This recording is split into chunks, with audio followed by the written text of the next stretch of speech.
दर्शकों, जगत गुरु संत रामपाल जी महाराज के अद्भुत अलौकिक सत्संग प्रवचनों ने हिंदुस्तान में ही नहीं बल्कि विश्व में एक आध्यात्मिक ज्ञान की क्रांति ला दी है। लाखों श्रद्धालुओं ने हमें इन सत्संगों के प्रसारण के लिए बधाई पत्र भेजे हैं। इसके साथ साथ कुछ श्रद्धालुओं ने कुछ शंकाएं भी हमारे को भेजी हैं। हमने उन सब श्रद्धालुओं की शंकाओं के निवारण के लिए संत रामपाल जी महाराज से भेंट की तथा महाराज जी से उन सभी शंकाओं का निवारण जाना, जिसकी जिज्ञासा हमारे दर्शकों में बनी हुई है। तो आइए अब जानते हैं परम पूज्य जगत गुरु तत्वदर्शी संत रामपाल जी महाराज से आपकी हर शंका का समाधान। महाराज जी, हमने सुना है कि आप जी श्री ब्रह्मा जी, श्री विष्णु जी, श्री शिव जी आदि देवताओं की पूजा छुड़वाते हैं, क्या ये उचित है? ब्रह्मा विष्णु महेश को हम छुड़वा सकते हैं? हम कोई बालक हैं? परमात्मा कबीर जी आदरणीय गरीबदास साहिब जी को सतलोक लेकर गए थे। वह सब सतीथि से परिचित करा कर ब्रह्मा विष्णु महेश की सतीथि से परिचित करा कर वापस छोड़ दिया। उसके बाद उन्होंने कहा था, तीनों देवा कमल दल बसे, ये ब्रह्मा विष्णु महेश, प्रथम इनकी वंदना फिर सुन सतगुरु उपदेश। उन्होंने कहा था कि तीनों ब्रह्मा विष्णु ये तीनों देवा कमल दल में बसते, हमारे कमलों में, इन दलों में अंदर रहते हैं, और प्रथम इनकी वंदना, ये मंत्र जो करते हैं हम इनकी साधना करते हैं, और फिर सुन सतगुरु उपदेश, सतगुरु के ज्ञान को सुनो और उसका पूरा कंप्लीट कोर्स लो, तब ये बात बनेगी। अब ब्रह्मा विष्णु महेश हमारे कोई दुश्मन नहीं है। कई कहते हैं कि आपके गुरु जी तो ब्रह्मा विष्णु महेश को छुड़वाते हैं। ब्रह्मा विष्णु महेश को हम छुड़वा सकते हैं? अब जैसे ऊर्ध्व मूलम अधः शाखम, ऊपर को जड़ वाला, नीचे को तीनों गुण रूपी शाखा वाला, उल्टा लटका हुआ संसार रूपी वृक्ष है। अब इसमें क्या है? ऊपर को जड़ता पूर्ण परमात्मा, नीचे को तीनों गुण रूपी संसार रूपी वृक्ष की शाखा है। तो क्या कोई शाखा को काट देगा बुद्धिमान व्यक्ति? पेड़ की शाखा को कोई काटने की कहेगा कि इसको तो फेंक दो काट के, फिर लटका के करेंगे बाकी का हम? तो कहने का भाव ये है कि जैसे परमात्मा कहा करते कि जैसे हमने भक्ति रूपी पौधा बीजना है और हम नर्सरी से कोई पौधा लाए, कैसे बीजेंगे? उसको गड्ढा खोदेंगे और उस गड्ढे में उसको जड़ों की तरफ से दबाकर मिट्टी में, फिर उस जड़ों की मूल की सिंचाई करेंगे। तो मूल की यानी जड़ की पूजा करेंगे हम, तो वो पौधा पेड़ बनेगा, उसकी टहनियाँ बड़ी बड़ी हो जाएंगी, तीनों गुण रूपी शाखा। तो उन शाखाओं का फल लगेगा, और फल के लिए हम सारा प्रोसेस अपना कर रहे हैं, फल प्राप्ति के लिए हम कर रहे हैं। तो वो हमने तोड़ने नहीं होते, हमने ऐसे करना है, अपनी way of worship according to the spiritual करना है, शास्त्रों के अनुसार करना। देखना, ये समझ लो हम एक पौधा लाए तो ये है बुद्धिमता। जड़ों को गमले में यानी मिट्टी में डाला, दबा दिया और पूजा शुरू कर दी, सिंचाई। ये जड़ कबीर परमात्मा है इस संसार रूपी वृक्ष की। अब ये हमने जड़ों को पूजना है, इन ब्रह्मा विष्णु महेश की पूजा नहीं कर। हम क्या कर रहे हैं? ऐसे कर रहे हैं। यह बता बाल कौड़ा काम कर रखे हमने, हंसी नहीं आवे। हम ऐसी पूजा कर रहे हैं, उल्टा काम कर लिया हमने। ब्रह्मा विष्णु महेश को हम इष्ट रूप में पूज रहे हैं, गमले में ला दिए ब्रह्मा विष्णु महेश और ये पूजा कर रहे हैं। तो कोई क्या कहेगा? समझदार व्यक्ति ने कहा सीधा कर ले इसने, और वो लड़े, हट जा दूर, खबरदार तूने क्या कर दिया। अब देखो जड़ छोड़ दी हमने, अब जड़ ऊपर रहेगी तो भक्ति रूपी पौधा सूख गया, ये यूजलेस है। ये शास्त्र विधि को त्याग कर शास्त्र विरुद्ध साधना है, ये उल्टा बीजा हुआ भक्ति रूपी पौधा। और हमने ऐसे करने को कहा, तो इसमें इसकी पूजा करेंगे भगवान कबीर साहब की, फिर हमारे शास्त्र अनुकूल कर्म बनेंगे। शास्त्र अनुकूल संस्कार होने से ये फल ब्रह्मा विष्णु महेश ने देना हमारे को, क्योंकि यहाँ के ये प्रधान है, इबिन का फल लगेंगे। अब इसका प्रमाण देते हैं। अपने आत्मा परमात्मा ये कहा करते, तुम साधना ठीक करो, और फिर आपको लाभ होगा पूरा। अब तुम साधना कर रहे हो उनकी जो आपको कुछ दे ही नहीं सकते।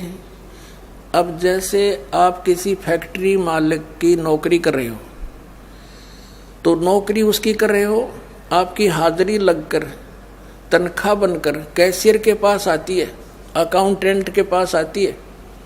अब तनख्वाह तो देंगे अकाउंटेंट और वो कैशियर, लेकिन वो देंगे आपका वर्क डन, और वो भी उस मालिक की मजदूरी करोगे। तो यदि उस आप लागे अकाउंटेंट और कैशियर की जूते साफ करन, उसकी प्लेट धोना, वह नौकरी दी छोड़ आपने, वो खा के देंगे आपको, लोग बाजत चाह बिना प्याओ टाइम पे। तो इसी प्रकार हमने पूजा तो करनी है, मजदूरी तो करनी, इष्ट रूप में तो पूजना परमपिता को, कबीर साहब को, और फिर उससे बनेंगे हमारे शास्त्र अनुकूल जितने भी शुभ संस्कार फिर देंगे। यही यहाँ पर जब तक आप यहाँ रहोगे तो यहाँ के ये प्रधान है, इन्होंने हमारा वर्क डन देना है। जैसा कर्म करेगा फल देगा भगवान, इनका ये आखिरी विधान था। तो ये भगवान तो वर्क डन ही दे सकते, इसमें ऐड नहीं कर सकते। और फैक्ट्री मालिक मनमाना करा के दे तोहफे में, यानी परमात्मा हमारे मालिक हैं, मालिक तो कुछ भी दे सकता है। अब और थोड़ा दिखाते हैं क्योंकि कंसेप्ट इससे जुड़ा हुआ है। इसी गीता जी अध्याय नंबर 3 के, ये श्रीमद् भगवत गीता अध्याय नंबर 3 के आपको दिखाते हैं श्लोक 10 से लेकर 15।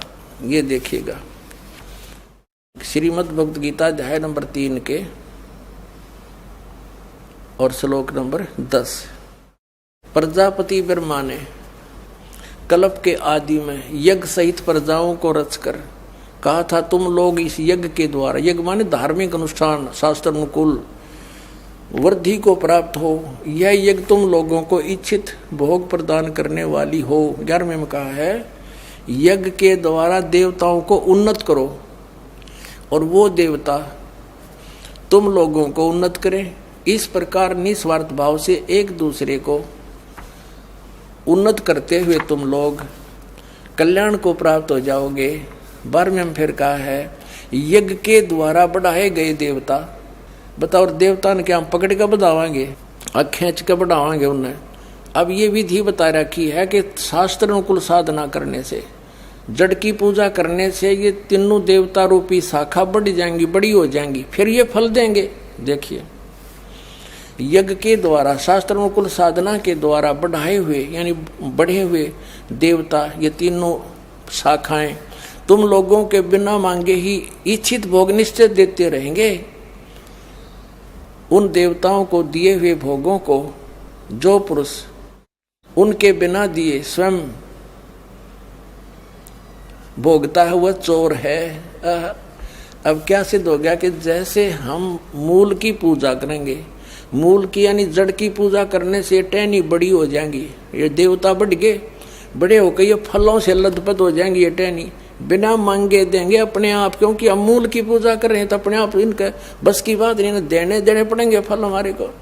आगे देखो, और जो फिर कहते हैं धर्म दान नहीं करते तो वो तो चोर हैं, वो फिर स्वयं भोगता है बिना गुण को दिए यानी बिना कुछ दान किए तो चोर है। 13वें में कहा है, यज्ञ से बचे हुए अन्न को खाने वाले श्रेष्ठ पुरुष सब पापों से मुक्त हो जाते हैं, और जो पापी लोग अपने शरीर पोषण के लिए ये अन्न पकाते हैं वे तो पाप ही खाते हैं। इसका कहने का भाव यह है, अपने आत्माओं, यहाँ पर सतलोक आश्रम बरवाला जिला हिसार हरियाणा में पूरे विश्व में एक ये स्थान है जहाँ शास्त्र अनुकूल साधना होती है। अब ये क्या बता रहे हैं, यज्ञ से बचे हुए अन्न को खाने वाले श्रेष्ठ पुरुष संत यानी अच्छी आत्मा तो सब पापों से मुक्त हो जाते हैं। हम सबसे पहले परमात्मा का भोग निकालते हैं, भोजन का भी, हलवे का प्रसाद बनकर आता वो भी, उसको भगवान के भोग लगाकर फिर शेष अन्न को वितरित किया जाता है। तो ये कहते हैं यज्ञ से बचे हुए अन्न को खाने वाले संत, साधु संत भक्त, यज्ञ से बचे हुए अन्न को खाने वाले संत है यानी साधु संत भक्त आत्माएं, अच्छी आत्माएं सब पापों से मुक्त हो जाते हैं। अब कहने का भाव ये है कि यहाँ पहले भगवान को भोग लगा के शेष बचे हुए अन्न को उसके बच्चों को वितरित किया जाता है, वो महापाप नाशक बन जाता है। तो यहाँ आओगे तो सारी साधना मिल लेगी आपने, तो सब पापों से मुक्त आप होगे। ज्ञान सुनोगे, धर्म यज्ञ, ज्ञान यज्ञ, प्रणाम यज्ञ, सारी यज्ञ, सब साधना, पूरा ट्रीटमेंट दिया जाएगा। फिर कहते हैं जो दान धर्म नहीं करते वो तो चोर हैं भगवान के। जिन हर की चोरी करी और गए राम गुण भूल, ते बिदना बागुल किए वो फिर झूले उल्टी झूल। कहते हैं जिन हर की चोरी करी, भगवान ने जो आपको दान दिया है, धन आपके संस्कार में, उसको आगे दान जो नहीं करता वो तो चोर बताया भगवान का। तो फिर क्या बताते हैं देखिएगा आगे, इसमें निष्कर्ष निकल रहा है। तीसरे अध्याय का हमने ये 13वां श्लोक पढ़ लिया। यज्ञ से बचे हुए अन्न को खाने वाले श्रेष्ठ संत, संत माने आप अच्छी आत्माएं, सब पापों से मुक्त हो जाते हैं। और जो पापी लोग अपना केवल कमाया और खाया वहीं तक सीमित हैं, वो तो पाप को खाते हैं। अब 14 और 15 में एक निर्णायक ज्ञान दे दिया। पहले इनका अनुवाद पढ़ाएंगे इंजीनियरों का, फिर समझ में आएगा। संपूर्ण प्राणी अन्न से उत्पन्न होते हैं। अन्न की उत्पत्ति वृष्टि से होती है, वृष्टि यज्ञ से होती है। यज्ञ इसका अर्थ है शास्त्र अनुकूल कर्मों से जो होता है वो विहित कर्मों से उत्पन्न होने वाले हैं, यज्ञ यानी धार्मिक अनुष्ठान।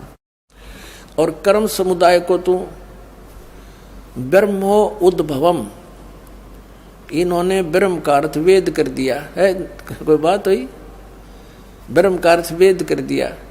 ये लिखना था कि देखो हम यहाँ पर आए इस काल के लोक में, तो हमने कर्म करके ही मिलेगा, ना कति नहीं मिले। तो कहते हैं ये कर्म लगाए ब्रह्म ने बनाया विधान यहाँ का, और ब्रह्म की उत्पत्ति हुई परम अक्षर ब्रह्म से, उस परमात्मा से, सच्चिदानंद घन ब्रह्म से। इसका अर्थ तो ये है, लेकिन इन अज्ञानियों ने कुछ ज्ञान तो था नहीं, सारे उल्टे अडंगे अड़ा दिए। ये देखिएगा, कर्म समुदाय को तू वेद से उत्पन्न नहीं, ब्रह्म से उत्पन्न हुए। और ब्रह्म अक्षरम उद्भवम अविनाशी परमात्मा से, यहाँ ब्रह्म लिखना था, ब्रह्म ये काल अविनाशी परमात्मा से उत्पन्न हुआ जान। इससे सिद्ध होता है कि सर्वगतम ब्रह्म, सर्वगतम माने सर्वव्यापी परमात्मा, सबका मालिक, सदा ही यज्ञों में प्रतिष्ठित है। वो इष्ट रूप में पूज्य है, वही प्रतिष्ठित है सभी यज्ञों में, उसको इष्ट मानकर पूजा करनी चाहिए। इसका निष्कर्ष ये निकल गया। अब हम उस परमात्मा को इष्ट मानकर पूजा करेंगे तो हमारी शास्त्र अनुकूल साधना होगी। और इसमें कहा है कि सारा जो शास्त्र अनुकूल साधना करने से हमारे शुभ संस्कार बनेंगे। ये भक्ति रूपी पौधा बड़ा होगा, ब्रह्मा विष्णु महेश के पास हमारे संस्कार जाएंगे, और ये बिना मांगे आपको देंगे, आपको बिना मांगे देंगे। जैसे फल लदपत हो गए टहनिया के, आप भी खाओ, रिश्तेदार भी ले जाओ, और पड़ोसी भी तोड़ ले जाओ तो भी समाप्त ना हो।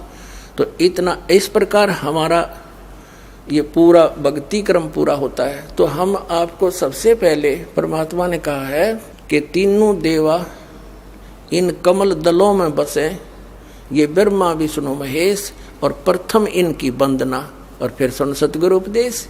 तो हम इनकी पूजा नहीं कर रहे, हम किसी का किराया दे रहे हैं। जैसे हम टैक्स भर रहे हैं बिजली का, हम बिल भर रहे हैं इसका टेलीफोन का, वो पूजा थोड़ी कर रहे हैं, वो तो हम उनको दे रहे हैं। तो हमें हमारी सुविधाएं जारी रखेंगे, नहीं देंगे तो कनेक्शन काट देंगे। तो हम शास्त्र अनुकूल साधना कंप्लीट कोर्स ना करके अपनी अपनी डफली पीट रहे हैं, जिस कारण से हम परमात्मा से मिलने वाली साधना से वंचित होकर के हम नास्तिक होते जा रहे थे।